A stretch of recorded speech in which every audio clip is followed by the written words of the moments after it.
அப்படி எடுத்து போட்டுக்கோங்க. இப்போ என்னன்னா உள்ள கிளிட்டர் எதனா போட்டுக்கலாம். ஹாப்பி மேரேஜ் டே அப்படி வந்திருக்கு. அண்ட் இதுக்குள்ளே எடுத்தாங்கன்னா மே மந்த் அதை எடுத்து இப்படி எழுதுங்க. ஓகே, உங்களோட அப்பா அம்மாவோட மேரேஜ் டே எப்பயும் அப்போ நீங்கள் வந்து இப்போ 13th நினச்சிக்கோங்க. அப்போ my mom and dad marriage day and போட்டு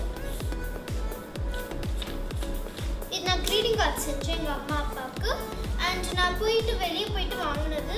எங்கள் அப்பாவுக்கு பாடி ஸ்ப்ரே என்ன ரொம்ப பிடிக்கும், அதை பர்ஃப்யூம், அதனால நான் வாங்கினது பர்ஃப்யூம். இது வந்து காஸ்ட் வந்து 320 ருபீஸு.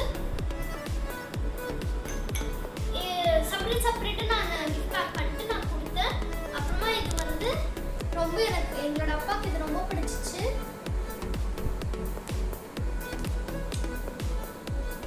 இங்கே கீழே இது ஸ்விட்ச் ஆன் பண்ணோம்னா இப்படி வரும், மாதிரி வரும். ஸோ இப்படி இருக்கும். ஸோ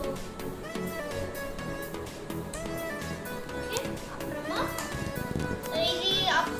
இது அப்பாவோட கிஃப்ட். இது ரெண்டையும் அம்மா நான் காமிக்கிறேன். ஃபர்ஸ்ட் ஒரு மேக்னெட் வாங்கினேன். இது எனக்கு ஸ்மால் ரேட்டாக வந்திருக்கு. ஃப்ரீசரில் மேக்னெட் போடுறது நான் லாஸ்ட்டில் காமிக்கிறேன். அப்புறமா இந்த பேக் சைட் ஜடை போட்டுட்டு இப்படி போடுவாங்க. ஸோ இப்படி இருக்கும்.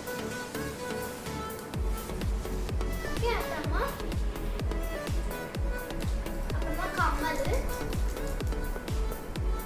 கம்மல் நல்லா இருக்குன்னா லைக் போடுங்க.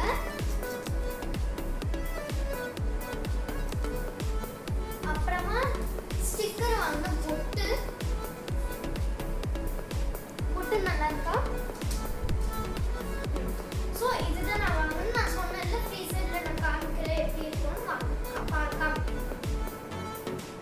ஸோ பேக் சைடு வந்து மேக்னெட் இருக்கும். ஸோ இப்படி வச்சா மேக்னெட்